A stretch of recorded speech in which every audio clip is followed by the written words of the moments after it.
Ambassador Korath Valsoren of the Thessian Imperium had laughed so hard that the bioluminescent patches along his elongated skull had flickered through 17 different shades of amusement. Around the circular amphitheater of the Galactic Council chamber, representatives from 342 recognized species had joined him, their varied forms of laughter creating a cacophony that echoed off walls carved from compressed stellar matter. The source of their amusement stood at the central podium, Admiral James Chen of the United Earth Defense Force, presenting humanity's application for full military partnership within the Galactic Defensive Alliance. "You must understand our position," Korvathi said, wiping moisture from his tertiary eyes with a delicate tendril. "The Thessian Imperium has maintained galactic peace for 12,000 of your years. Our soldiers undergo 7 decades of training before seeing their first combat deployment. They can calculate firing solutions across 17 dimensions. They regenerate from wounds that would vaporize lesser beings." Admiral Chen, a weathered man with gray temples and steady hands, remained motionless at the podium. "I understand your skepticism, Ambassador." Skepticism? This came from high militant Zyxothorax of the Korvathi collective, a creature that resembled a praying mantis crossed with a tank, standing 9 feet tall even while sitting. "Human, we have studied your species. Your soldiers serve for mere years, not centuries. Your bodies are fragile. You require constant hydration, regular sleep cycles, and you die from temperature variations that our children consider refreshing." Murmurs of agreement rippled through the chamber. Zythorax continued, his mandibles clicking with barely concealed contempt. "Your projectile weapons are primitive. Your ships are slow. Your armor is laughable. You have no natural defenses, no chitin, no regeneration, no psychic barriers. You are, by every metric we possess, the weakest sentient species to ever achieve interstellar travel." Admiral Chen clasped his hands behind his back. His voice remained calm. "Then you should have no objection to a joint training exercise. Let our soldiers demonstrate." The laughter erupted again, louder this time. "A demonstration?" Ambassador Yinri of the Celestine Monarchy, a being of pure crystalline energy, pulsed with colors that indicated profound amusement. "Admiral, we have seen your military footage, your soldiers running through obstacle courses that our young Celestines create for entertainment, your special forces performing tasks that our civilian population masters before adolescence. What could you possibly demonstrate that would not embarrass your species further?" "We could demonstrate," Admiral Chen said slowly, "what humans actually do in combat."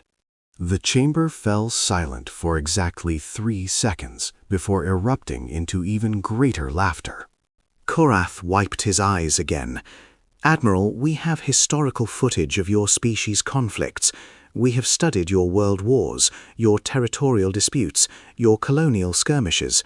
While we found your persistence admirable in a quaint way, the tactical analysis was uninspiring." "Those were humans fighting humans," Admiral Chen replied, "with weapons designed to kill humans, under rules designed to govern human warfare.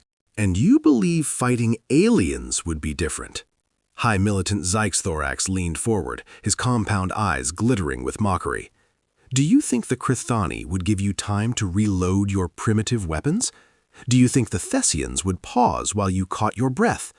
The galaxy does not fight by human rules, Admiral." Admiral Chen's expression didn't change, but something shifted in his eyes, something that a few of the more perceptive species noticed and found oddly unsettling. "No," he said quietly. "I don't suppose it does." The vote was taken. Humanity's application for full military partnership was denied by a margin of 339 to 3. The 3 votes in favor came from species so young to the galactic stage that their opinions were considered barely more relevant than humanity's own. As Admiral Chen gathered his materials and prepared to leave, Korvathi called out to him, "Admiral, please don't take this personally. We're sure humans will find their niche in the galaxy. Perhaps sanitation services or entertainment. Your species does seem to have a talent for storytelling. Admiral Chen paused at the exit. He turned back to face the assembled representatives of galactic civilization. "I'll remember you said that, Ambassador," he said, "when the hierarchy comes." The laughter followed him out of the chamber. None of them took his warning seriously. They would learn. Part 2. The Hierarchy Arise. The Keth-Vori hierarchy had been a myth for so long that most species had stopped believing in them. They were the boogeyman of galactic civilization, an ancient race of conquerors who had swept across the galaxy 60,000 years ago, destroying or enslaving everything in their path, before mysteriously vanishing into the void between galaxies. Now they were back. The first attacks came without warning. Thessian outposts on the galactic rim went dark. Korvathi patrol fleets sent final transmissions that consisted entirely of screaming. The Celestine monarchy watched in horror as 3 of their core worlds simply ceased to exist, their crystalline inhabitants shattered by weapons that defied known physics. The hierarchy didn't communicate. They didn't negotiate. They didn't demand surrender. They simply killed. Within 6 months, the Galactic Defensive Alliance had lost 40% of its combined military strength. The greatest warriors in the galaxy, beings who had trained for centuries, who could bend reality with their thoughts, who had never known defeat, died in droves against an enemy they couldn't understand.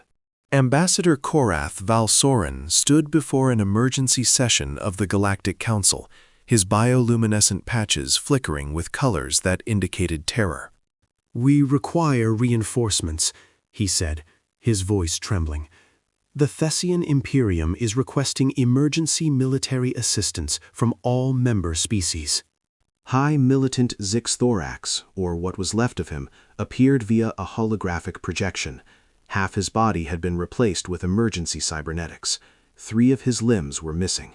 The Korvathi collective has fallen, he reported, his voice a hollow echo of its former arrogance. Our homeworld burns. I speak to you from the last surviving warship of our fleet. We have nothing left to offer. One by one, the great powers of the galaxy reported similar devastation. The Celestine monarchy had fractured into isolated refuges. The Vofrani Empire had been completely annihilated. Not a single survivor remained. The Gren Confederation had surrendered, only to be exterminated anyway. "What about the humans?" someone asked. The chamber fell silent. In all the chaos, no one had thought to check on humanity. They were so insignificant, so irrelevant to galactic affairs, that they had simply been forgotten. Earth is on the far side of the galaxy from the initial incursion points, a minor functionary reported, pulling up navigational data. The hierarchy hasn't reached human space yet, but based on their current expansion rate, they will arrive within 18 standard cycles. "Contact them," Korath said desperately. Perhaps they have ships we could use. Resources. Anything." Ambassador, the functionary said hesitantly, you denied their application for a military partnership. You called them the weakest species to achieve interstellar travel.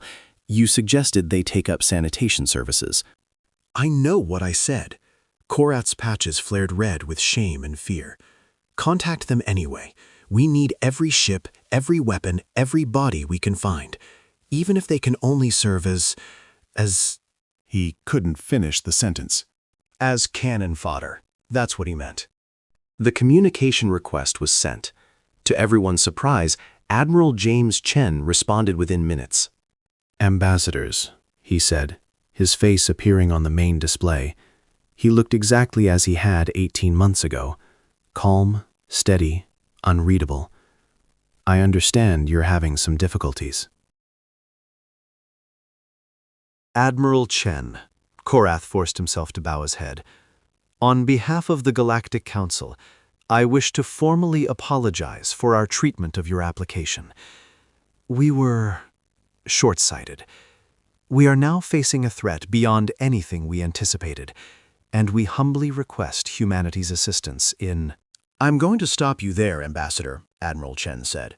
"Earth Command received your request. We've been monitoring the situation for some time, and I'm pleased to inform you that we've already deployed forces to assist our galactic neighbors. Korvathi blinked his tertiary eyes. You have? 12 days ago, the 1st through 5th Terran Expeditionary Forces, comprising approximately 60,000 soldiers, have been inserted into combat zones across the front. The council chamber erupted in confused murmurs. 60,000? High Militant Zyke's thorax said, his remaining mandible clicking with what might have been bitter amusement. Admiral, we have lost billions of warriors. We have lost fleets that numbered in the hundreds of thousands of ships. 60,000 soldiers is nothing. It is a gesture, a token force to show you tried. Perhaps, Admiral Chen said, but they're already engaged with the hierarchy. Then they're already dead, Korvathi said sadly. We have seen what the hierarchy does to conventional forces. Their weapons. Admiral, an intelligence officer interrupted, rushing into the frame beside Chen. Sir, we're receiving combat footage from Theta Point.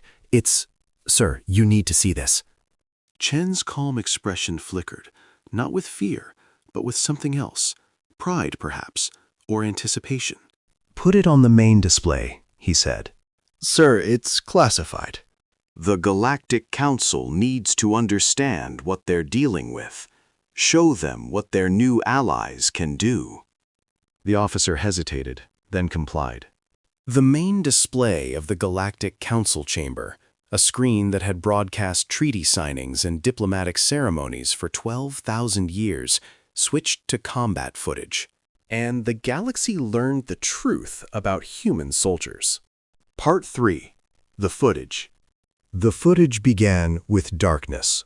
Then came the sound, a low, rhythmic thumping that grew louder. Helicopter rotors, though the council members didn't recognize them. Human helicopters shouldn't have been able to operate in Thessan atmosphere, but these had been modified. The camera perspective shifted, revealing it was mounted on a soldier's helmet. The soldier was looking out the open door of the transport at the approaching mining facility. Below, in the dim light of the Thessan star, thousands of hierarchy troops moved through the installation. The enemy soldiers were nightmarish, 12-foot-tall creatures encased in biomechanical armor, wielding weapons that fired concentrated dark matter. Mother of Stars, Ambassador Yinri pulsed with shock. How many of them are there? A voice came through the helmet feed. Young, female, slightly distorted by communications encryption. Ground forces counting approximately 8,000 hostiles. Air defense systems active. Heavy armor in sectors 3 through 7. Command wants the facility secured in 6 hours. Another voice responded, male, older, with an accent the translator struggled to parse. Tell command they'll have it in 4. All units, weapons free. Let's show these bastards how Terrans say hello. The helicopter dropped. What followed was nothing like the council members expected. Human soldiers poured from the transport while it was still moving, dropping 30 feet to the ground and rolling to absorb the impact. They should have shattered their legs. They should have been helpless on the ground, easy prey for the hierarchy forces that immediately opened fire. Instead, they moved. The camera's owner, identified by her unit patch as Sergeant Elena Rodriguez, 3rd Terran Rangers, sprinted through a hail of dark matter projectiles that would have vaporized Thessan heavy infantry. She didn't try to dodge them. She predicted them, her body weaving through the chaos with a fluidity that seemed almost inhuman. Contact front, she shouted, and her weapon, a rifle that looked crude by galactic standards, barked 3 times. 3 hierarchy soldiers fell, their biomechanical armor pierced through the vision slits, the only vulnerable point on their bodies. That's impossible, High Militant Zyke Thorax breathed. Those armor configurations have no known weakness. We analyzed them for months. There is no viable target point. On screen, Sergeant Rodriguez was already moving again, her squad spreading out in patterns that seemed chaotic but were actually carefully choreographed. They flowed around each other, covering angles, creating crossfires, exploiting weaknesses that shouldn't have existed. A hierarchy heavy weapons platform, a hovering monstrosity that had destroyed entire Korvathi battalions, swiveled toward the human squad. Rodriguez didn't hesitate. She ran toward it. "What is she doing?" Korvathi asked. "That weapon can level a city block." She ran at the machine, at the impossible thing that had killed hundreds of the galaxy's greatest warriors, and as it fired, she jumped. Not over the shot, through it. The dark matter projectile passed through the space her body had occupied a millisecond before. She twisted in midair, her rifle coming up, and fired a single shot through a maintenance access panel that no one should have known existed. The platform exploded. Rodriguez landed, rolled, and was already firing at her next target before the debris hit the ground. How? Ambassador Inri's crystalline form flickered with confusion. How did she know that panel was vulnerable? How did she know where the shot would go before it was fired? How is she still alive? The footage continued, and the answers became terrifying. Human soldiers didn't fight like other species. They didn't form defensive lines and trade fire. They didn't rely on superior technology or overwhelming numbers. They fought like predators, like the apex predators they had evolved to be on a world where everything was trying to kill them. They fought like they expected to die, and they didn't care. One soldier, Private First Class Marcus Webb, according to the tag that briefly appeared, took a glancing hit from a hierarchy weapon that should have killed him instantly.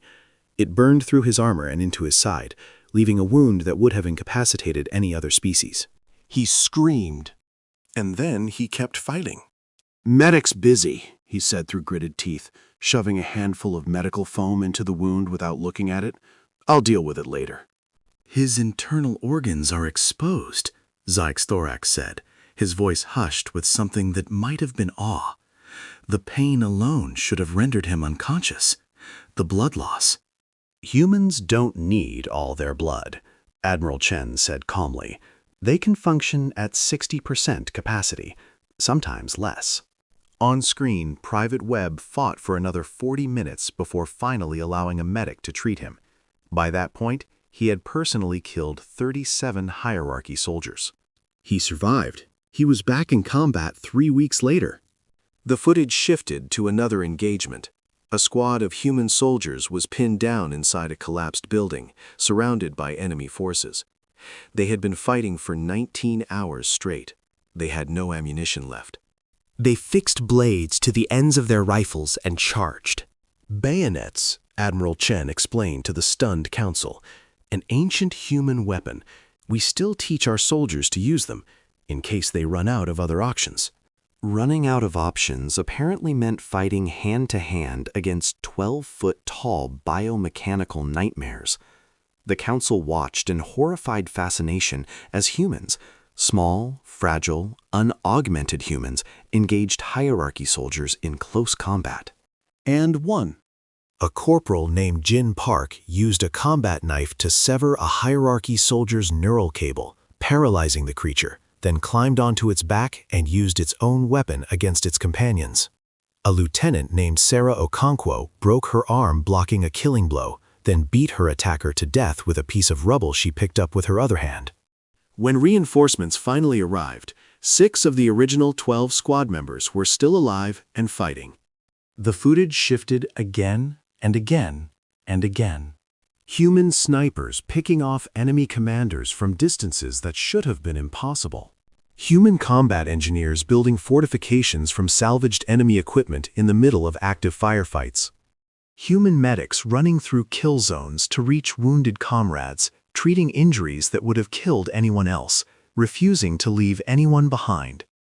Human pilots flying damaged aircraft through maneuvers that should have torn the machines apart, pushing themselves and their vehicles past every known limit. And everywhere, always, humans dying. Because that was the thing the council began to understand as the footage continued. Humans weren't invincible. They weren't superhuman. They died, by the hundreds, by the thousands, in every engagement. But they kept fighting. A soldier would watch their closest friend die and keep fighting. A squad would lose half their number and keep fighting. A battalion would be cut off, surrounded, and out of supplies, and they would keep fighting until they were rescued or until there was no one left to fight. Why? Korvathi asked, his voice barely a whisper. Why do they do this? What drives them to such a madness? Admiral Chen's voice was soft. We've been asking ourselves that question for thousands of years, Ambassador. The best answer we've ever come up with is that we simply refuse to stop. We break, we bend, we bleed and suffer and die, but we don't quit. Something in us, something that evolved on a world that tried to kill us every single day, refuses to accept defeat. We might lose, but we will never stop fighting. The footage showed one final clip. Thessan Outpost Gamma 7, the mining facility that had been declared lost. The timestamp showed 4 hours after the initial assault. Human soldiers stood in the central command center, battered and bloody and exhausted, but alive. Around them lay the bodies of hierarchy forces, thousands of them. The floor was slick with alien blood. Sergeant Rodriguez removed her helmet and looked directly into the camera. Her face was streaked with grime and dried blood. One of her eyes was swollen shut. She was smiling. Objective secured, she said. Theta Point is ours. Awaiting orders. The footage ended. The Galactic Council chamber was silent for a long moment. Then Ambassador Korath Valsorin spoke, his voice trembling. Admiral Chen, when can we expect additional human forces? Part 4. The Legend Grows.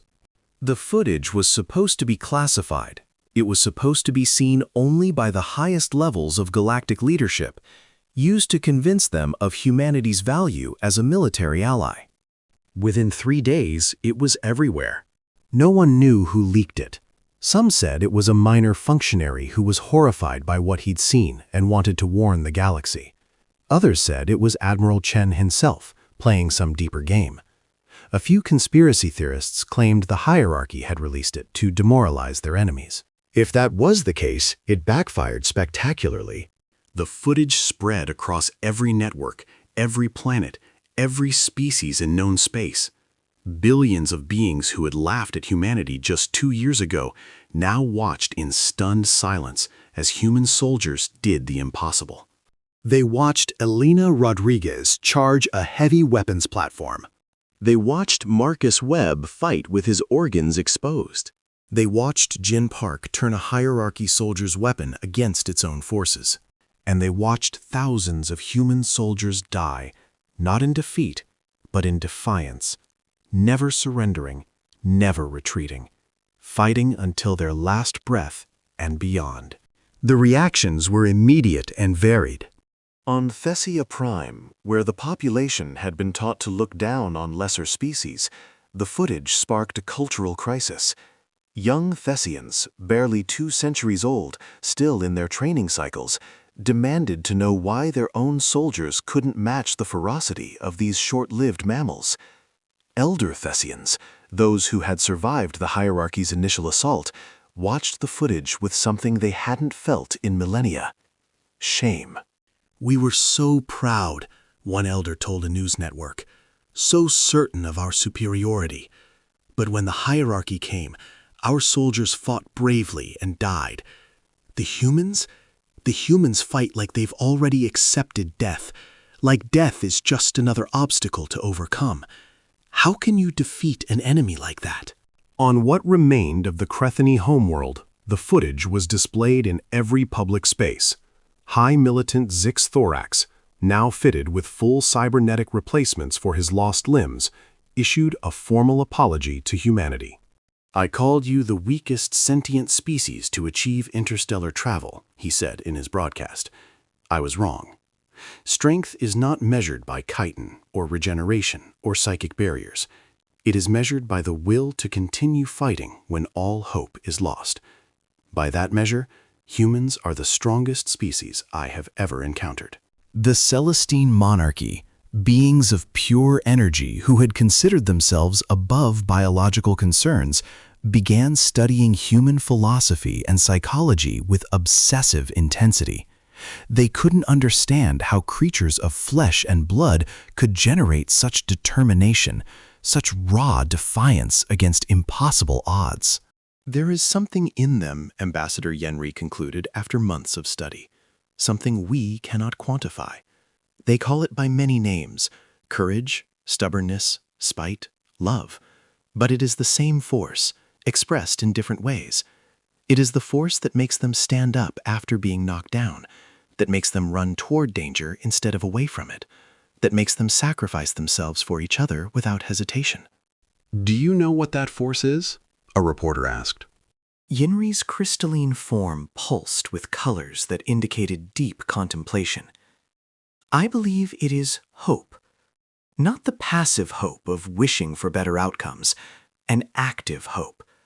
A hope that says, the universe does not get to decide when I stop fighting. I do. It is terrifying and beautiful. As the footage spread, so did its effects on the war.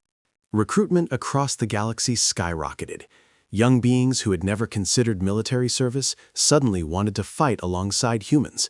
They wanted to learn what made these strange mammals so effective. What they learned was humbling. Human basic training was, by galactic standards, absurdly brutal. Not because of the physical demands, though those were significant, but because of the psychological conditioning.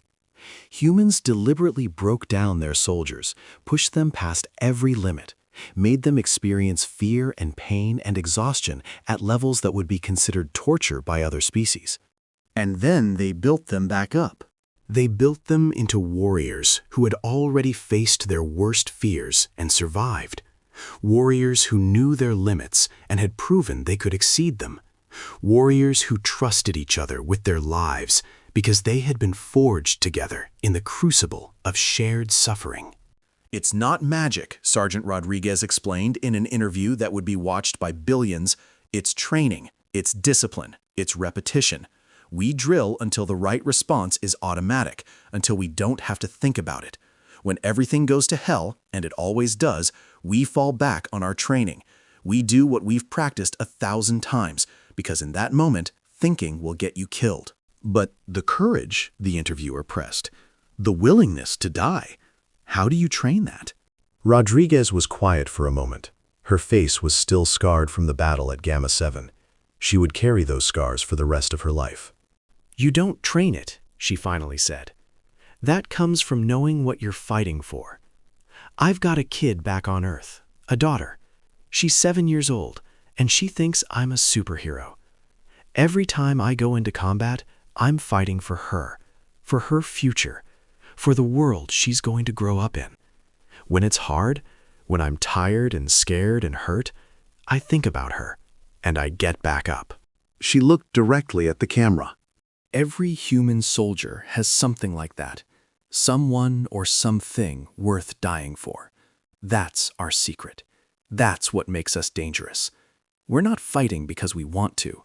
We're fighting because we have to, because the alternative is unthinkable, because we've already decided that we'd rather die on our feet than live on our knees. The interviewer was silent for a long moment. "And the hierarchy?" he finally asked. "What are you going to do about the hierarchy?" Rodriguez smiled. It was not a nice smile. We're going to show them something they've never seen before, something they don't understand, something that's going to keep them up at night, wondering if they made a terrible mistake when they came to our galaxy. "Humanity," she said simply, "fully unleashed. No rules, no restraint, no mercy." The interview ended. Within hours, it had been viewed by more beings than any other piece of media in galactic history. The legend of human soldiers was just beginning. Part 5. The Turning Tide. 18 months after the first footage leaked, the war looked very different. The hierarchy had continued their advance, but their progress had slowed dramatically. Human forces, now numbering in the millions, had been deployed across every active front. They worked alongside allied species, teaching them human tactics, sharing human technology, and most importantly, showing them that the hierarchy could be beaten. Because humans didn't just fight the hierarchy, they studied them, analyzed them, looked for weaknesses that no one else had thought to look for. It was a human scientist, Dr. Maya Chen, no relation to the admiral, who discovered that hierarchy soldiers were not actually individuals. They were components of a vast networked intelligence, each soldier a node in an enormous biological computer. Their perfect coordination, their tactical precision, their seeming inability to feel fear, it all came from this networked consciousness. It was also their greatest weakness. Disrupt the network, Dr. Chen explained in her briefing to the Alliance High Command, and you disrupt their ability to function. They don't have individual survival instincts. They can't think independently. They're not trained to operate alone because they've never needed to. Cut them off from the network, and they become confused, disoriented, easy to defeat. The discovery led to the development of network disruptor weapons, devices that created localized fields of interference that blocked the hierarchy's communication. When deployed, these weapons didn't just weaken the enemy, they destroyed them. The first major test came at the Battle of Korvath's Reach, a former Korvathi colony that the hierarchy had transformed into a major forward base. 300,000 hierarchy soldiers defended the position, protected by defensive systems that had repelled 4 previous Alliance assaults. The human plan was simple, brutal, and effective. First, they hit the communication arrays, a single surgical strike by human special forces infiltrating the base through maintenance tunnels that the hierarchy hadn't bothered to guard because their networked consciousness had considered them irrelevant. 12 soldiers, moving in perfect silence, planting charges that would detonate simultaneously. The explosion severed the connection. What happened next was recorded by dozens of sources: Alliance reconnaissance drones, surviving hierarchy memory cores, and the helmet cameras of human soldiers who led the assault. 300,000 hierarchy soldiers went from being a perfect, coordinated fighting force to something else entirely. Some froze in place, unable to process sensory input without the network to interpret it for them. Others began firing at random, their targeting systems useless without the collective intelligence to guide them. A few turned on each other, their friend or foe identification systems failing catastrophically. Into this chaos charged the 1st Terran Armored Division. They called themselves the Iron Fists, and they fought with a ferocity that shocked even their allies. Tanks that had been designed for Earth's environments had been modified for every terrain the galaxy could throw at them. Soldiers rode on the outside of the vehicles, leaping off to engage the enemy at close range, then remounting to push forward. The battle lasted 19 hours. When it was over, the hierarchy base was in human hands.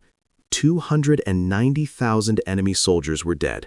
Human casualties were just under 12,000. It was the most lopsided victory in the war to date. And it was just the beginning. Battle after battle, the pattern repeated. Humans would find a weakness, some flaw in the hierarchy's design, some gap in their defenses. Their creative, high militant Zyx thorax observed after watching a human unit improvise a new type of explosive from salvaged hierarchy materials. Unpredictably, dangerously creative. The hierarchy operates on perfect logic. They calculate optimal solutions and implement them. Humans do things that shouldn't work, things that logic says are impossible, and somehow they succeed. Calculated insanity, Admiral Chen called it when asked about his species' approach to warfare. We accept a level of risk that other species find unacceptable. We do things that look suicidal because sometimes that's exactly what the enemy isn't prepared for. They expect us to act rationally, so we don't. The hierarchy tried to adapt. They reinforced their communication networks. They developed new weapons specifically designed to counter human tactics.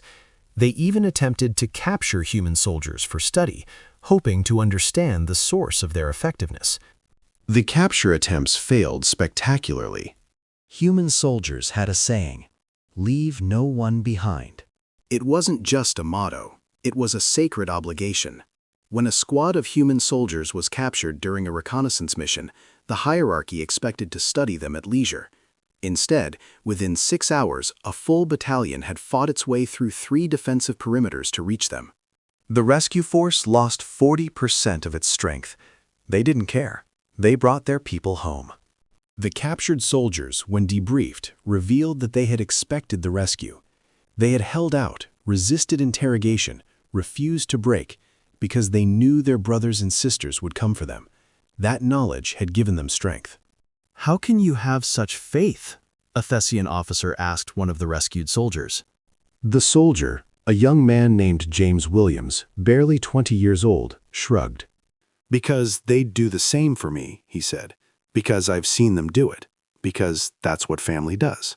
Family? You're not biologically related to those soldiers. "Doesn't matter. We bled together, we fought together, we watched each other's backs when no one else would. That makes us family. And family doesn't give up on family. Ever." The Thessian officer didn't fully understand, but he watched the way human soldiers looked at each other, the unspoken communication, the absolute trust, and he understood enough. These humans would die for each other without hesitation. And they would kill for each other with even less. Part 6. The Final Push. 2 years after the war began, the Alliance was finally ready to go on the offensive. The hierarchy had been pushed back to a single major stronghold, a massive space station orbiting a dead star at the edge of known space.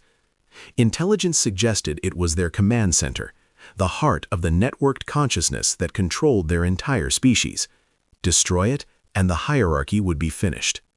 The station was defended by the largest concentration of enemy forces ever recorded. 5 million soldiers, 10,000 ships, defensive systems capable of destroying entire fleets. The Alliance assembled the largest armada in galactic history to assault it. At the center of that armada was the human fleet. It was small by comparison to the other species' contributions, only 200 ships, manned by crews of a few hundred each. But those 200 ships had earned a reputation that made them the most feared force in the galaxy. The flagship was the UES Terra's Revenge, a battlecruiser named for the billions of humans who had died when the hierarchy had attempted to invade Earth and been repelled. Admiral Chen commanded from its bridge, surrounded by staff officers who had fought beside him for 2 years. "Admiral," his communications officer reported, "all Alliance forces are in position. They're awaiting your signal." Chen looked at the main display, at the massive station that represented the culmination of everything they had fought for. Millions of enemy soldiers, 10,000 ships, the heart of a malevolent intelligence that had tried to exterminate all life in the galaxy. He smiled. "Open a channel to all forces," he said, "and put me through to the station." "Sir, the hierarchy doesn't respond to communications. They've never acknowledged." "Do it." The channel opened. For a long moment, there was only static. Then, for the first time in recorded history, the hierarchy spoke. "We know you," the voice said. It was strange, a synthesis of a million minds speaking as one. "You are the ones who should not exist, the anomaly, the error in our calculations." "We prefer to think of ourselves as a pleasant surprise," Chen replied. You will be destroyed. Your species will be erased. Your worlds will be cleansed of your taint. "You tried that already. It didn't work out well for you." This time will be different. You face the full might of the hierarchy. You face the combined intelligence of a species that has conquered 1,000 galaxies. You cannot win. Admiral Chen leaned forward in his chair. "You're right," he said. "By any logical calculation, we can't win. We're outgunned, outmanned, facing odds that would make any sane species surrender." He paused. But you made a mistake. You attacked our galaxy. You killed our friends. You tried to destroy our home. And now you're standing between us and the people we love. The synthesized voice was silent. Here's something you don't understand about humans, Chen continued. We're not rational. We don't calculate optimal outcomes. We don't accept limitations. When something we love is threatened, we become something else, something dangerous, something that doesn't care about odds or logic, or the impossibility of what we're attempting. He stood up from his chair. You wanted to know what drives us, what makes us keep fighting when any sensible species would give up.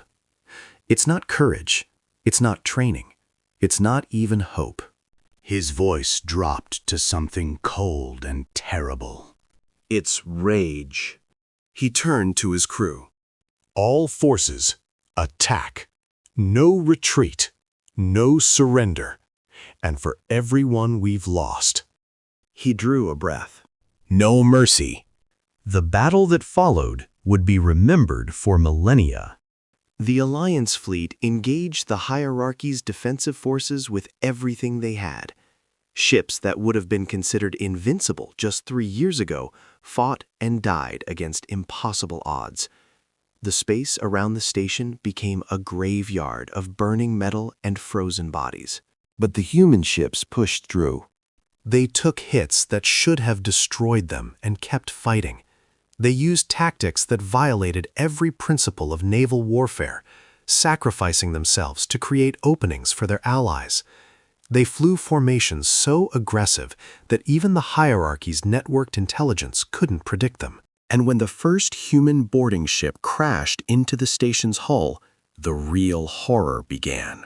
For the hierarchy, anyway. Human Marines flooded into the station's corridors, fighting through defenders that outnumbered them 100 to 1. They used every weapon they had, rifles, grenades, knives, their bare hands when nothing else was available.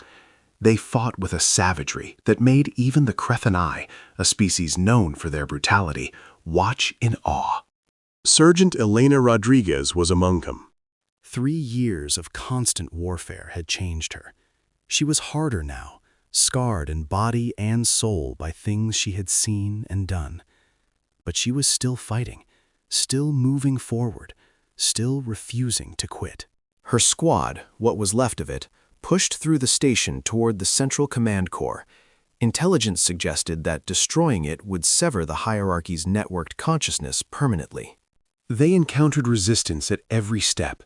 Rodriguez lost 3 soldiers in the first corridor, 2 more in the second.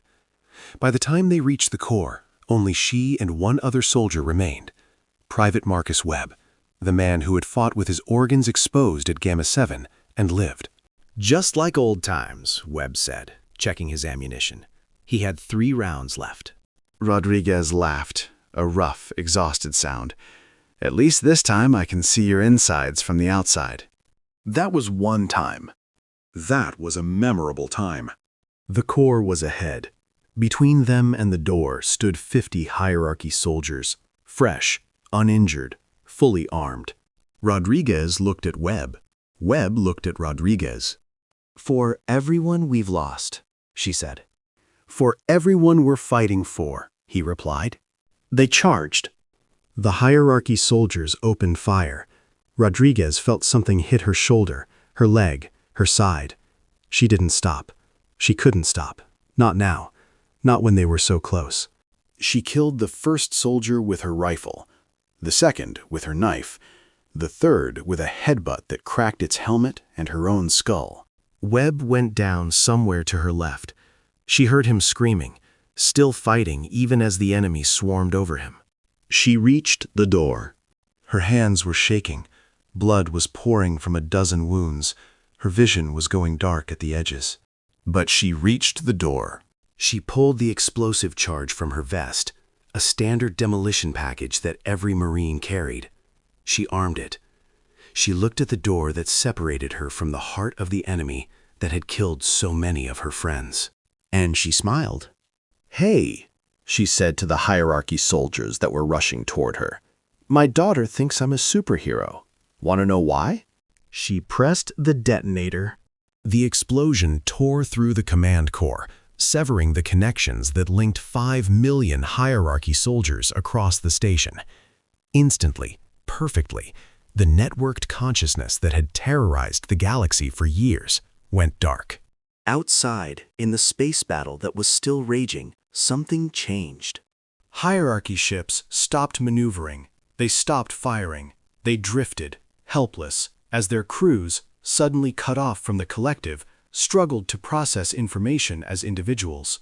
They had never learned how. The Alliance fleet cut them to pieces. Within 3 hours, the battle was over. The station was a ruin. The hierarchy's fleet was destroyed. Their species, so dependent on their networked consciousness, was effectively extinct. The galaxy was saved. And in the ruins of the command core, under tons of rubble, a rescue team found something unexpected. Elena Rodriguez, alive. Barely, but alive. "I told my daughter I'd come home," she whispered as they carried her to the medical ship. "I'm not breaking that promise." She didn't die. None of the doctors could explain how. Her wounds should have been fatal several times over. But she held on, through surgery after surgery, fighting for her life with the same stubborn determination she had shown on every battlefield. When she finally woke up 3 weeks later, her daughter was waiting beside her bed. "Mommy," the girl said, tears streaming down her face, "you came back." Rodriguez smiled. It hurt. Everything hurt. But it was worth it. "I told you I would, baby," she said. "Mommy always keeps her promises." Part 7. The New Galaxy. The war was over. The cost had been staggering. Trillions of beings across hundreds of species had died. Entire civilizations had been destroyed. Worlds that had thrived for millennia were now burned out husks. But the galaxy had survived. And in its survival, everything had changed. The Galactic Council convened for the first time since the war's end. The chamber that had once hosted 342 species now held only 217. The empty seats were a silent memorial to those who had been lost forever. Ambassador Korvathi Valsorin stood at the central podium. His bioluminescent patches, once so quick to display mockery and contempt, now flickered with colors that indicated profound respect. 3 years ago, he said, we laughed at humanity. We dismissed them as weak, primitive, irrelevant. We told them they were the least significant species to ever achieve interstellar travel. He paused, looking around the chamber. "We were fools." Murmurs of agreement rippled through the assembled representatives. "The humans saved us," Korvathi continued. "Not with superior technology, not with overwhelming numbers, not with any of the things we considered important. They saved us with something we didn't understand, something we couldn't measure, something that doesn't fit into any of our equations or analyses." He looked at the human delegation, where Admiral James Chen sat beside a woman in a wheelchair, Sergeant Elena Rodriguez, still recovering from her injuries, but alive and defiant as ever. "They saved us with their spirit," Korvathi said, "their refusal to accept defeat, their willingness to sacrifice everything for the beings they loved, their absolute, irrational, beautiful determination to keep fighting no matter what." He bowed his head. On behalf of the Thessian Imperium and the entire Galactic Council, I formally apologize for our treatment of humanity. We judged you by standards that we now understand were meaningless. We dismissed you because you were different, because you didn't fit our expectations of what a powerful species should be. He raised his head, his patches glowing with deep sincerity. We were wrong, and we are grateful beyond measure that you proved us wrong. Admiral Chen rose from his seat. He walked to the podium and shook Korvathi's hand, a human gesture that had become famous across the galaxy. "We didn't fight for gratitude," Chen said, addressing the full council. "We didn't fight to prove anything to you. We fought because that's what humans do. When something threatens the things we love, we fight. It's not complicated. It's not noble. It's just who we are. He looked around the chamber, meeting the eyes of representatives from species that had once mocked his kind. But we didn't do it alone. Every species here contributed. Every species here bled and died alongside us. The victory belongs to all of us. He paused. And so does the responsibility for what comes next. The council listened as Chen outlined his proposal. Humanity didn't want to rule the galaxy. They didn't want to be the dominant power. They wanted something simpler, something more in line with who they were. They wanted a family. We've learned something in the past 3 years, Chen said. We've learned that the differences between our species, the things that seemed so important before the war, don't actually matter. What matters is what we're willing to fight for, what we're willing to sacrifice for, who we stand beside when everything goes wrong. He gestured to Rodriguez, who raised her hand in acknowledgement. That woman saved the galaxy. Not because she was stronger than the enemy, not because she had better weapons or more training.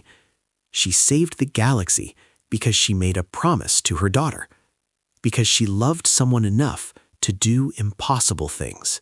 He looked around the chamber one last time. That's what we're offering. Not dominance, not hierarchy. Partnership. Family. A galaxy where we face threats together, where we protect each other, where no species is left behind. It won't be easy. We're all different. We'll disagree.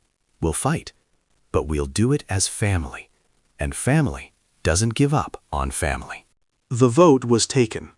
3 years ago, humanity's application for military partnership had been denied by a margin of 339 to 3. Today, their proposal for a new Galactic Family Alliance passed unanimously. As the council chamber erupted in celebration, Ambassador Korath Valsorin made his way to Admiral Chen's side. You knew, he said quietly. 3 years ago, when we laughed at you, you knew this day would come. Chen smiled. No, I hoped. That's different. And if we had never changed our minds? If the hierarchy had never come? Chen shrugged. Then we would have kept trying. Keep proving ourselves. Keep fighting for our place in the galaxy. Even if it took centuries? Even if it took millennia. Humans are patient when we need to be. We've waited a long time to find our place among the stars. We weren't about to give up because some fancy aliens laughed at us. Korath's patches flickered with amusement, genuine this time. You are a remarkable species, Admiral Chen. We're just humans, Ambassador. Nothing more, nothing less. They shook hands again, and around them, the galaxy began to heal. Epilogue. The Legend. 50 years later, Sergeant Elena Rodriguez, now General Rodriguez, retired, sat in a garden on New Terra, the colony world that humans had built in the heart of the galaxy. She was old now, her body scarred and worn by decades of service, but her eyes were still sharp. Her daughter sat beside her, no longer the 7-year-old who had waited for her mother to come home, but a woman grown with children of her own. And those children, Rodriguez's grandchildren, sat at her feet, listening to the story she was telling. The story they had heard 100 times before. The story of the war. The story of humanity's rise. The story of the footage that had changed everything. And then what happened, Grandma? One of the children asked, even though she already knew the answer. Rodriguez smiled. Then we won. Not because we were the strongest, or the fastest, or the smartest. We won because we never gave up, because we fought for each other, because we were human. She looked up at the sky, where ships from 100 different species passed by on their way to 100 different worlds. The galaxy had changed since the war. Species that had never interacted now worked together.